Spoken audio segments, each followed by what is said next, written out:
Flo. Hi, I'm Haley. And we are Wrestling Winedown. On this week's episode, we're covering everything Money in the Bank, including our favorite moments, the best matches, and of course, our word on the streets. Money in the Bank took place last Sunday night. Very interesting pay-per-view. I think there was a lot of outcomes that we didn't expect and a lot of moments that pissed people off. Obviously, that happens every pay-per-view. I mean, overall, I enjoyed it. I thought that there were, like you said, a lot of great moments, a lot of weird moments, but I thought that it was a successful pay-per-view, and overall, it had really good reviews. So the women's Money in the Bank ladder match had Bayley, a new entrant Nikki Cross, since Alexa Bliss was announced that she couldn't compete, which had people nervous since she hasn't really competed much. And I don't know, she says her career is fine, but with her getting pulled out of this match, it kind of seemed like the opposite. But that's her business. She could sip her wine, whatever. Natalya, Naomi, Carmella, Dana Brooke, Mandy Rose, and Ember Moon. We did not see a Sasha interruption as we thought. It was rumored that Sasha was going to come in and take Dana Brooke's spot, which I'm glad she didn't, because like I said last week, Dana Brooke deserves her moment, and I felt like she had that during this match. So it was a good match. Yeah, I wish that there was more from Ember Moon. And when Sonya Deville came in, I got a little nervous because I was like, if someone ruins this, I'm going to be so pissed. But it didn't get ruined. Well, you know, Carmella, we don't know if she's really injured or not. Right, yes. There was that moment where Mandy Rose hit the ladder and it hit Carmella's knee. And I rewatched the clip numerous times, and people in the Twitterverse were saying that it wasn't a work, like she was actually injured, and that's why she kept shooing her away like that. And people are wondering why she just didn't roll out of the ring, which then people really would have been worried. But I don't know. Like, I don't know if she's really injured because she came back out and she got back involved. And she climbed the ladder. Right. But it looked real because she sat on the side for a minute and talked to the refs and everything. I don't know. But she did come back out, so I think she just wanted to be Miss Money in the Bank again, which unfortunately she didn't. She did not. Her bestie, Bayley, climbed the ladder and got the briefcase this year. That was a great moment. I know that we didn't really want Bayley to win. We wanted someone else to win. But Bayley took advantage of it, and, I mean, as we'll talk about later on in the show, she made it worth it, and everything worked out for her. I think it was a good moment for her. You know, she was teaming with Sasha for the longest time, and you know, Bayley, she held the Raw Women's Championship before a long time ago, and now she had the Money in the Bank title, which later on in the night she ended up cashing in for which title? One of Becky's titles, obviously, but I mean, it's a good moment for her. Obviously, I didn't want to see her win, but we'll just sip our wine and, you know, move on. We can't do anything else. Nope. We'll see a lot more of Bayley, though, so we can look forward to that. So in our predictions, we wanted Ember to win, so obviously none of us got points for that one, so sad face. The United States Championship was up for grabs. Rey Mysterio defeated Samoa Joe to become the United States champion as well as a Grand Slam champion. How did you feel about that match? Well, let's talk about the ref. So Samoa Joe's shoulders were not down during the 3 count. So I am so mad because I didn't really care who won this match, but he didn't win it right. Like, he didn't win it fairly. I agree. You saw the shock in Rey's face, and I feel like the ref just f***ed up, and they both were caught off guard because everyone, okay, honestly, like, even Stevie Wonder saw that Samoa Joe's shoulders weren't down. His one shoulder was clearly up. Right. And the ref still counted. Is the ref blind? They were saying that Samoa Joe is just so big that he couldn't come see. on. And I was like, these refs are trained. He was in a certain spot where I guess that could have been a blind spot. Like, he couldn't have seen his shoulders. But as you said, these refs are trained to count and make sure the shoulders are down. Right, yeah. And I don't care how small Rey is. I don't care how big Samoa Joe is. That count should have been correct. These refs were just f***ing up the whole night. I honestly had no interest in this match until they screwed up, and then I was interested. So I don't know. And I mean, Dominic is a huge factor in these matches, and it should be interesting to see what WWE does with him going forward.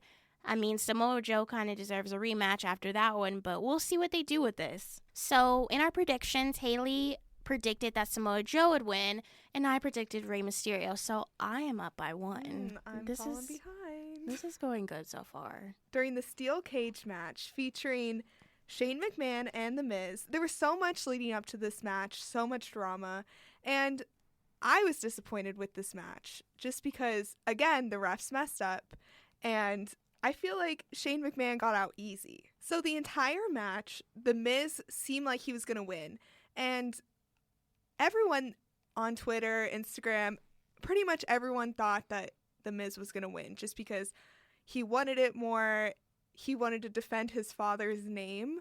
But Shane McMahon kept trying to climb out of the steel cage because if he landed with 2 feet down, he would have won regardless. Right. So at one point in this match, The Miz was about to win from a 3 count, but Shane McMahon put his leg up on the rope and the ref broke it up, which he shouldn't have, so The Miz should have won in that moment. But the announcers were saying, Shane McMahon's father pays our bills, like, the ref knows this, so he just gave him a pass.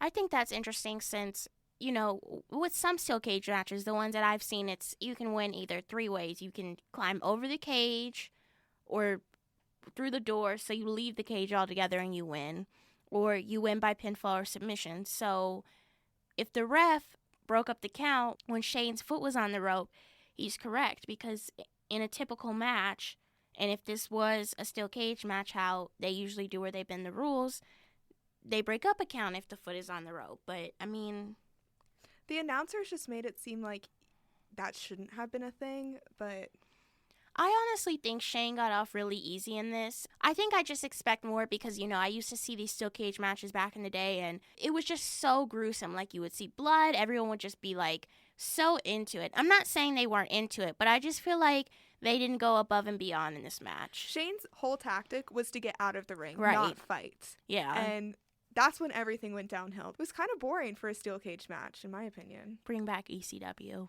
Don't at me. I predicted Shane McMahon would win, and Haley predicted The Miz would win. I have another point.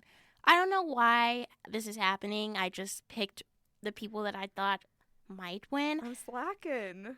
It's fine. I'm sure you got some of them right. We'll see. So the next match was for the Cruiserweight Championship with Tony Nese and Arya Daivari. I love the 205 Live matches that were leading up to this. This match kind of let me down, though. I just thought that, you know, their athleticism in 205 Live is amazing. And I think that they do go above and beyond in some of their moves just because, like we've said before, like, they're stuck in 205 Live, so they do the best that they can. Right. But they work with what they got. Yes. And so during Money in the Bank, I thought that they would go above and beyond because they kind of, like, escaped the 205 Live. They escaped the damn pre-show. That's what they did. Exactly. You know what was interesting? I was doing my research on the matches for Money in the Bank and what a lot of people were saying online, and someone said that this show should have been a pre-show match, or it should have been aired when Game of Thrones was on, because a lot of people were saying, how is WWE's ratings going to be since the Game of Thrones series, whatever, finale was on, and that's kind of sad. Like, they kind of made it seem like they had the wrong spot on the card. You know, I think it's a good thing that they weren't on the pre-show. I mean, maybe the matches could have been switched around, but saying that this match belonged on the pre-show is sad because we talk about it all the time. We don't want the women on the pre-show, and we don't want the cruiserweights on the pre-show because that's what everyone expects.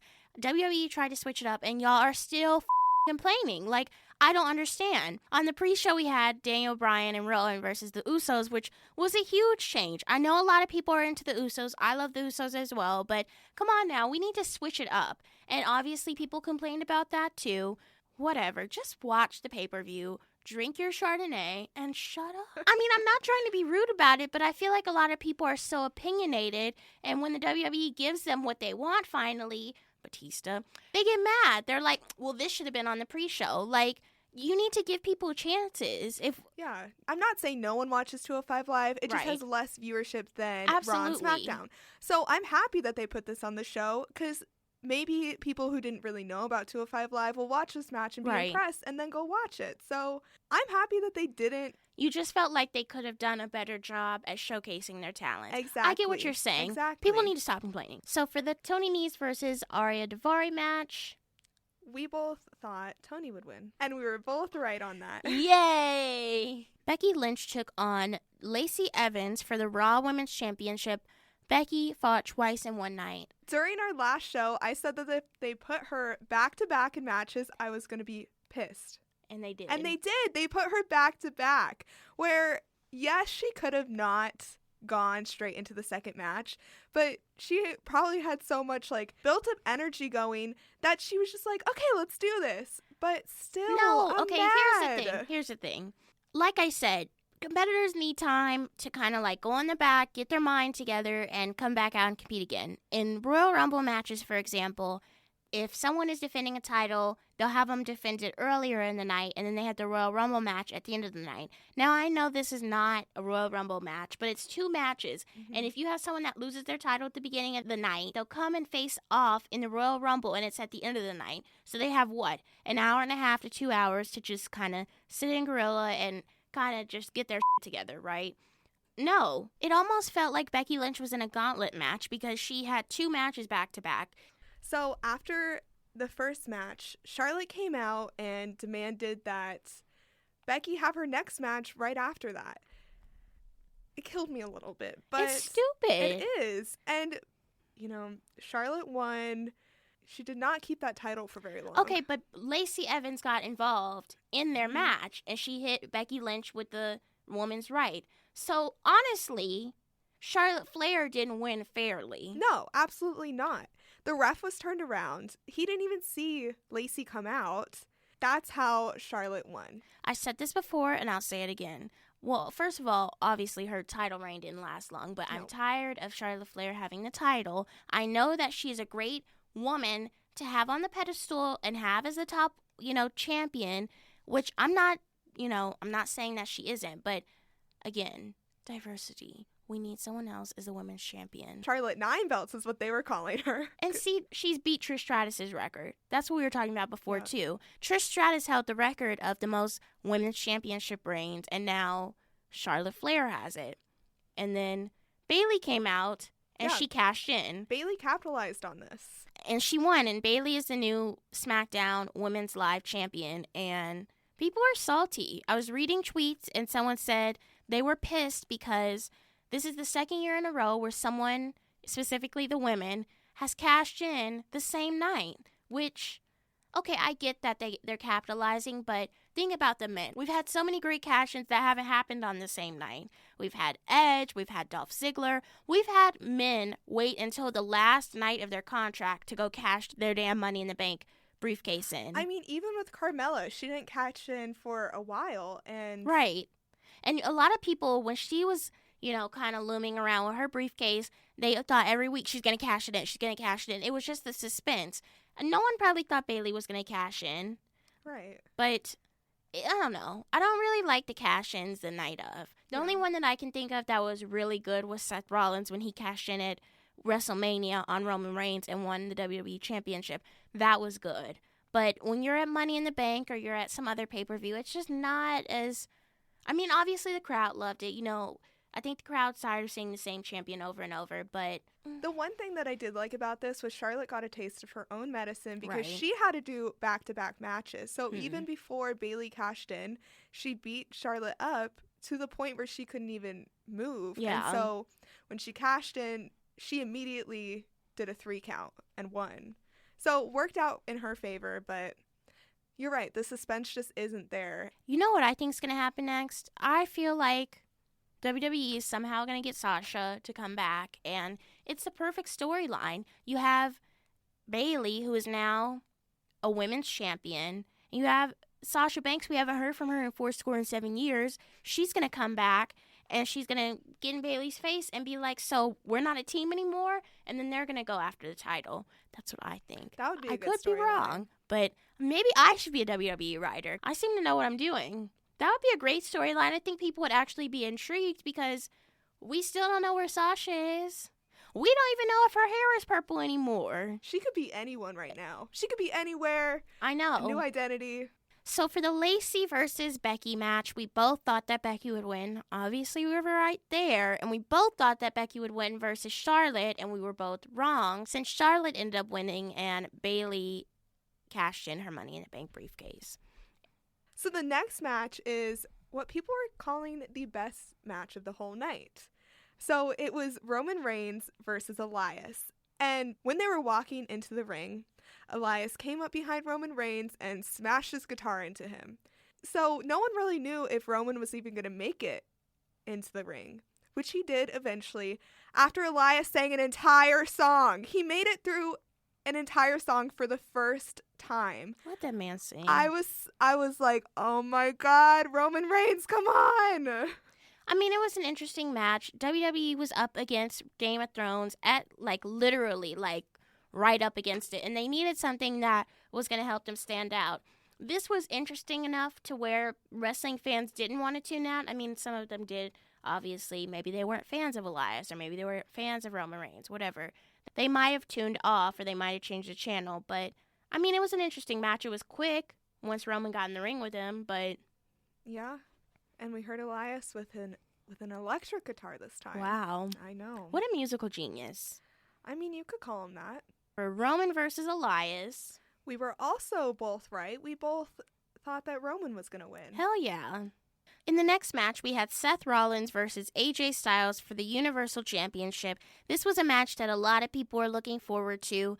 And, it was a good match. I liked it. I give it an A+. I think they did a good job with, as I said before, the Game of Thrones finale. I definitely think this is not the end for AJ Styles and Seth Rollins, which I don't want it to be. They're both great competitors, and I feel like they can put on a wide variety of matches. This was just a regular match, but just imagine what they could do with, a steel cage match or tables, ladders, and chairs match. Right, and Seth retained his championship in this, which you predicted. I did not, so go you. But overall, this match was pretty interesting. I'm not the biggest fan of AJ, and the reason I predicted him winning was because of the wild card rules and how he kept coming to the different brands. So I was just surprised that they did not crown AJ Styles the new Universal Champion, but who knows what's going to happen in the future. Yeah, we'll see what happens. I hope that Seth retains it, but I wouldn't be surprised if we see it in AJ's hands. Yeah, we'll see what happens. We unfortunately had an appearance from one of our great followers, Lars Sullivan. Oh, yes. So it was revealed this week that Lars Sullivan was fined $100,000 for his racist and homophobic comments made years ago. And what does he decide to do? Go and attack Mexican wrestlers. I don't like it. I don't like it either. He was bleeding a lot during this match, which really grossed me out, but... The reason why I don't like this attack is because of those comments, and I feel like it was something that someone backstage would be like, this would kind of be funny, like if Lars went out and attacked these Hispanic wrestlers after he's made jokes online about different ethnicities and he's made comments about Hispanic people. It's just not funny. Like, can they just put him on the bench and let him sit there? Also, this match wasn't what it was supposed to be. No, it was supposed to be a segment. It was supposed to be a 6-man tag team match. But it was Lucha House Party and Lars Sullivan. I found it interesting this week. I was reading online. I forgot what the source was. But when Lars Sullivan was going to debut, it was probably around the beginning of the year. They cut him off. They kept him backstage, and everyone was wondering what was going on. You saw his promos every week, and you knew he was in NXT, so you figured, okay, he's going to make his main roster debut any week now. And then word got online that he was dealing with anxiety, and that's why he wasn't on TV, and everyone felt bad for him. Come to find out, the reason why he had anxiety was because he thought that his comments that he made online years ago would get resurfaced. How f***ed up is that? And I don't know if this is just a moment where WWE wasn't thinking, or if they really did think that this was going to be funny in a sort of way. I don't know. I don't think that they can mess up that bad, but also... Who knows? Who knows? It just irritates me because I don't understand why he's still getting this push that he is. With the amount of people that are on social media that stay on there for long hours of the day and dig for information and find this stuff about Lars Sullivan And WWE, they fined him, obviously. And I was reading, and they said $100,000 is how much he made in NXT last year. So that's pretty much his whole NXT paycheck. Why is he still on TV? They need to treat Lars Sullivan like some fucking winter clothes, okay? They need to put him in the back of the closet until it starts snowing again, and then they could bring him out. Maybe like winter clothes in Vegas, where they just never come out. Exactly. We don't need him on the roster. I understand that people make mistakes and people are not perfect, and WWE feels like, you know, maybe they solved the issue by finding him. But he hasn't apologized. Thank you. He has not apologized yet. Supposedly he did. I read something where he supposedly put a comment up online and apologized, but when I went to go find it, I didn't see anything. You would think he would like pin that tweet. Thank you. Or like make everyone know he feels bad about what he said. Apparently not. I think it's wine time. Let's continue wine time because Kofi Kingston and Kevin Owens is the next match that we're going to talk about. Okay. This was an interesting match. So we both thought Kofi was going to win, so go us. And Kevin Owens is just an amazing heel. But Kofi Kingston and Kevin Owens have different wrestling styles. I know that Kevin Owens was a member of the New Day for a hot second, literally. Yes. But, you know, after that, they really don't have anything in common. Yeah. They wrestle different. They have different attitudes. Just all of it. I think Kofi did a great job at defending his title without the help of the New Day, which, side note, by the time this episode goes live, we'll see Big E back on SmackDown Live. I'm glad that he could hop off Twitter and stop flirting with Becky Lynch's mom in order to get back in the ring. Obviously, he was injured with the torn meniscus. A lot of people, of course, a heel turn. I think it was a good match, like you said. Obviously, these two superstars have very different styles. Kofi is more in the air. He jumps around. He's energetic. And Kevin Owens is more of a technical wrestler. He doesn't really go to the top rope. He isn't really jumping out of the ring. So, yeah, their two styles are different, but that's what makes a match interesting, to see how these two kind of mesh together in order to get the job done. I agree. Also, I thought it was a little odd that Kevin Owens thought it would be fun to take off Kofi Kingston's shoes during the match. Maybe he has a foot fetish. I mean, if he does, keep it off the air. I don't need to know about any of that. Amen. We had the men's Money in the Bank ladder match featuring Finn Balor, Baron Corbin, Drew McIntyre, Ricochet, Randy Orton, Andrade, and Ali. Sami Zayn was supposed to be in the match, but he ended up getting attacked by Braun Strowman, or we think it was Braun Strowman. I mean, you don't think it's Braun Strowman. I don't think it was Braun Strowman. I think it had to be Brock Lesnar, but here's the thing. I don't think it was Brock, because Sami was not supposed to be in the match. He replaced Braun Strowman. Braun Strowman was probably pissed. This man took his spot. He's going to take him out. Like, it makes more sense than freaking Brock Lesnar. But why would Brock Lesnar be there at all? Like, when he held the Universal Championship for, 700 days, he barely wrestled at all. He didn't want to be there. So why would he be there during a pay-per-view that he wasn't even in? Our favorite event ever, Saudi Arabia, is coming up. We know Brock Lesnar is on the card. They had to fit him in somewhere. Now, I understand that they're going to have Goldberg versus The Undertaker at that event, and these two do not have any active storylines, which is why they're in the same match. But Brock Lesnar, they kind of had to weave him in somewhere. I thought they would weave him in with Rollins and Styles, because that's who he lost the title to. He lost the title to Seth Rollins, but it pissed me off, too, how this match went, because no one expected Brock Lesnar to come out. I thought Ali had it. And I thought Andrade had it. We were both wrong. But both of these wrestlers did amazing in this match. They proved themselves, and I wonder if, they'll have a storyline together, because I feel like they're both coming up, so fast. I just need to express my dislike of Brock Lesnar in this match. I'm ready. This is bullshit. Okay, so we had very capable superstars, and I saw someone on Twitter, and I was like, you're on the same brainwave as me. They were like, why is everyone not wanting Randy Orton to win? See, didn't I tell you? Randy Orton hasn't had a storyline in a while, so I thought, okay, Randy Orton might get this one. And Bray Wyatt is a smart choice to think, oh, he might come out. We've seen his promos, but he's not fully developed in his new character. We're seeing bits and pieces of him being fucking crazy, and then we're seeing bits and pieces of him painting houses and doing all this yada yada. So I didn't expect him. But freaking Brock Lesnar comes out. Everyone was mad about this match. I only saw a handful, not even a handful, maybe like a teaspoonful of people that were happy that Brock was back. Everyone else was so pissed because they didn't expect him to be back.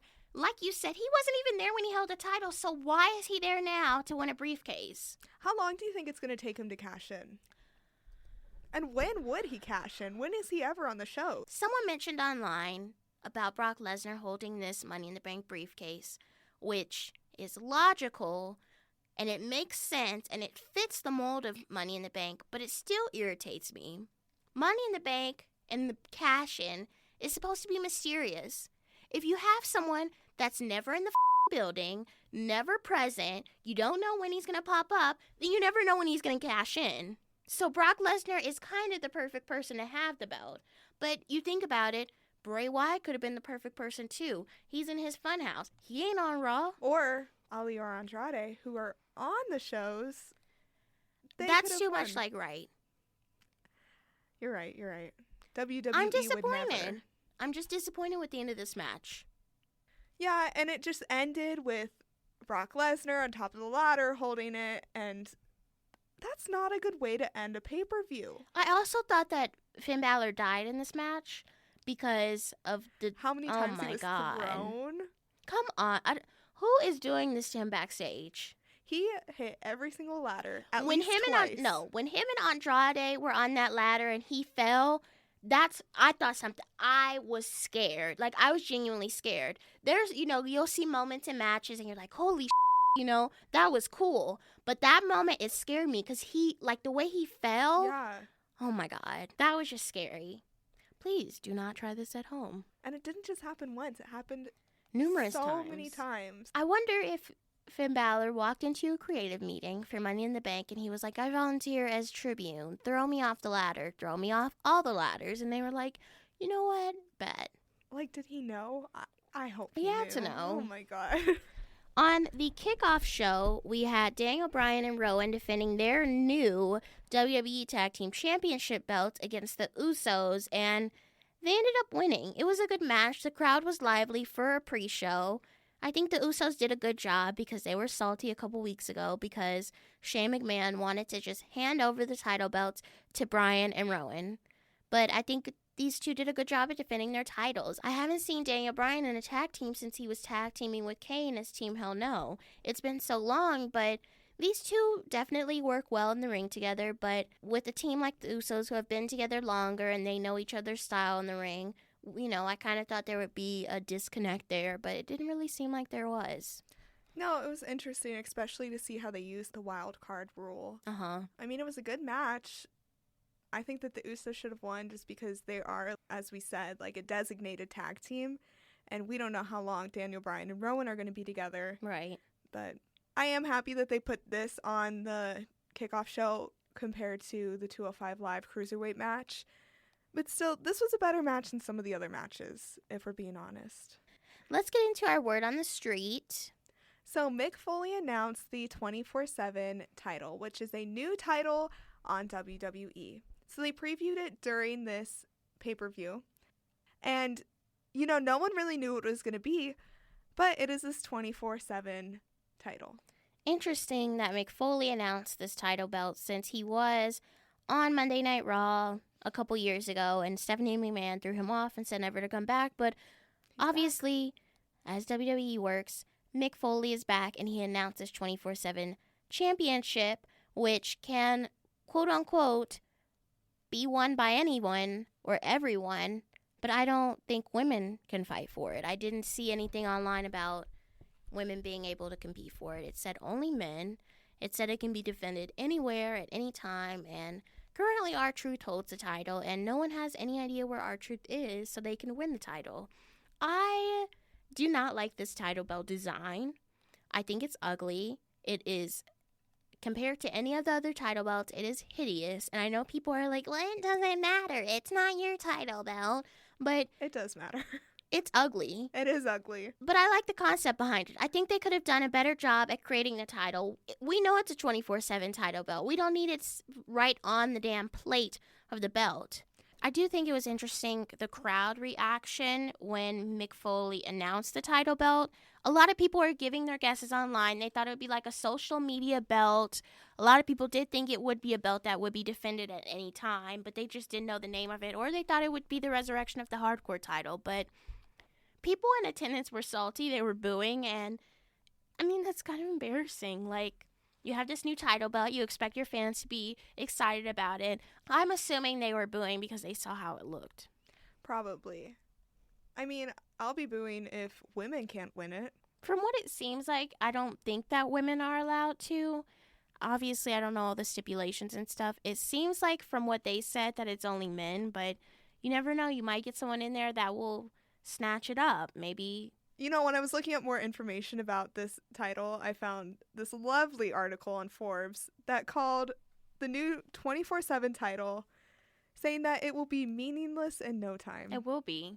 It's pretty much a jobber belt. Like, you have these men that are on the roster that typically are not on the shows that are going to win it. You have Titus O'Neil, who is not weekly on Raw, Robert Roode with his weird-ass mustache, R-Truth, who actually does appear on SmackDown quite often. You just have these random people winning the belt. So this belt can be defended on Raw, SmackDown, NXT 205 Live, NXT UK, and even Part-Time Legends, it says. Anywhere. So how is it going to, if it gets stuck on 205 Live, like, how is it going to escape?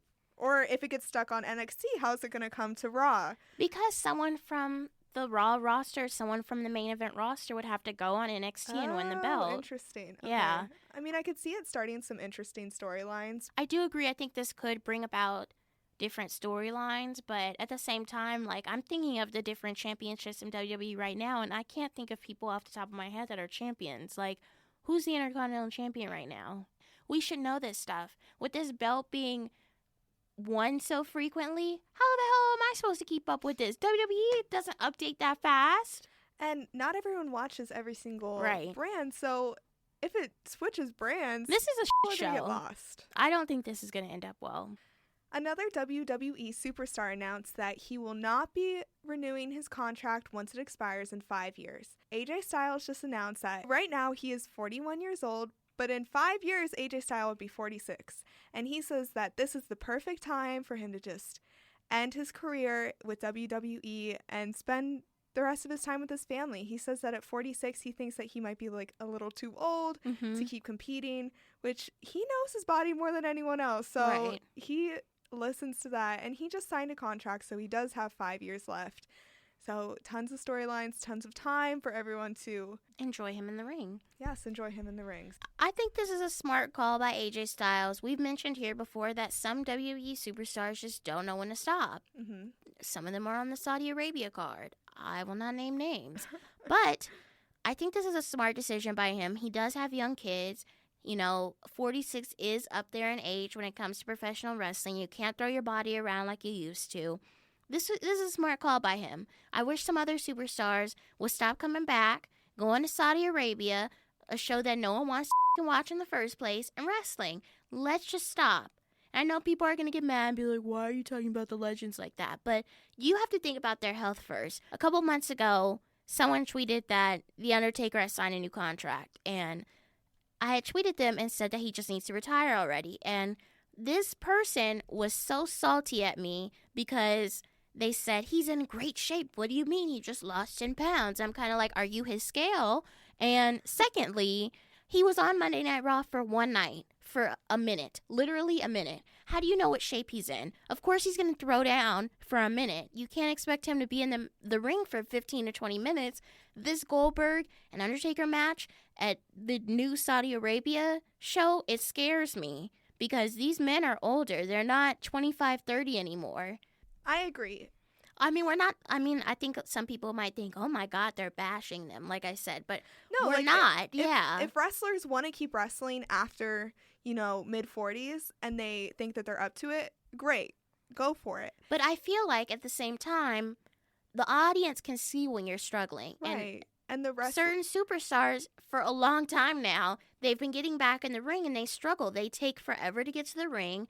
they're just not in the best shape anymore. They have to keep getting surgeries in order to come back. Like, I feel like that's when you go too far. That's when you need to know when to stop. And they can't do the wrestling moves that everyone Exactly. loves. They can't do the things that make people be like, oh my God, that's amazing. This is why I watch wrestling. They just do the basic wrestling moves that, anyone could do. No shade, though. No shade. No, absolutely not. I'm just saying there's a time that they need to call it quits, and they just need to accept that. Right. StarCast and Double or Nothing is coming to Las Vegas this weekend, our hometown. We're very excited. We're going to be popping up at StarCast and see what it's all about. We've never been to anything like this before, so I'm excited. There's different shows that's taking place. Obviously, Double or Nothing is on Saturday, but it's just it's interesting, WrestleMania always has like their long events during the weekend, and people are able to fly out and go and meet different people, and now it's here. I know, I'm so excited for this. I don't really watch brands other than WWE, so I'm excited to get to know like the outside world of wrestling. We do have some people that were formerly in WWE who are competing at Double or Nothing. Cody versus Dustin Rhodes, also known as Goldust. They're competing in the main event. We have Chris Jericho, who obviously has been in the WWE many times before. He's facing off against Kenny Omega. And I mean, like we've said, a bunch of wrestlers don't want to renew their contract with WWE, and they keep saying that they want to go to AEW. Which Ty Dillinger, also known as Shawn Spears, announced that he's competing in the Battle Royal at Double or Nothing. And there has been some rumors since Pac, formerly known as Neville, his whole thing with him not being able to compete in the United States, I guess something with his visa, and then people are saying that it has to do with him not wanting to be defeated since he is a champion in another organization. So his match against Adam Page was online today instead of being at the pay-per-view. So now everyone's like, well, who's Adam Page going to face? And everyone's saying, it's Dean Ambrose. That's what I was about to say. Are we going to see Jon Moxley this weekend? I will cry. I will be so excited. I don't know. It's interesting because a lot of people are upset that this match between Pac and Page didn't go as planned. And people are thinking that AEW knew all along that it wouldn't happen. And now they're going to stick Moxley in the match and draw the people back in. Which, okay, yeah, it's a good marketing plan, but you're still lying to your fans. You knew the whole time. So, I don't know. I want to see Dean happy again wrestling. Now, Jon Moxley. I want to see him. We want to see him thrive. I always wondered, like, these superstars that have significant others that are in different organizations, like, you wonder how their dynamic is. Obviously Renee Young is still in the WWE. She's a announcer on Monday Night Raw, and you have Dean Ambrose or Jon Moxley, who, obviously has distanced himself from the WWE. We don't know what he's going to do next. You wonder their dynamic. Like, obviously, people love to indulge in other people's personal lives, but I think of it as a business aspect. Like, is that weird for her to be on WWE television? Her husband is just, like, so against it. I think he would support her. Obviously, WWE, yeah. So, but you also think about, like, the different backstage people. Like, how do they view it, Right. Like, do they look at her sideways? Like, what the hell do you know? Like, where'd your husband go? And why did he leave? Yeah. I don't know. I feel like they never made their relationship like about WWE, and they were very separate when she was announcing. I mean, sometimes they were on Total Divas for a while there, and it was kind of weird because you could tell he doesn't like the whole behind the scenes stuff, and that's why they eventually left Total Divas, because they both actually don't like it. And now Renee Young says that she's not using social media anymore, and Dean Ambrose doesn't use social media anymore. So I love them together. Yeah, I feel like she has it good on WWE, though, and I don't think she has, like, any reason to leave. Oh, yeah, I don't think so. I mean, when rumors start swirling that he was leaving, they figured that Renee would leave, too, but she was the first female commentator, so why would she leave? Thank you for tuning in to another episode of Wrestling Winedown. You can tune in to all of our episodes on Apple Podcasts, Spotify, or Google Play. You can also find us on Twitter and Instagram at WWDcast. That is at WWDCAST. We want to know what you think. What matches did you like this week? Moments made you kind of need a glass of wine. Tweet us Tell us. Let us know. Email us. DM us. I don't know. Just all of it. You can leave us a review on Apple Podcasts. Other than this week, we upload episodes every Saturday. Until next time, enjoy your wine and, of course, enjoy your wrestling. Cheers!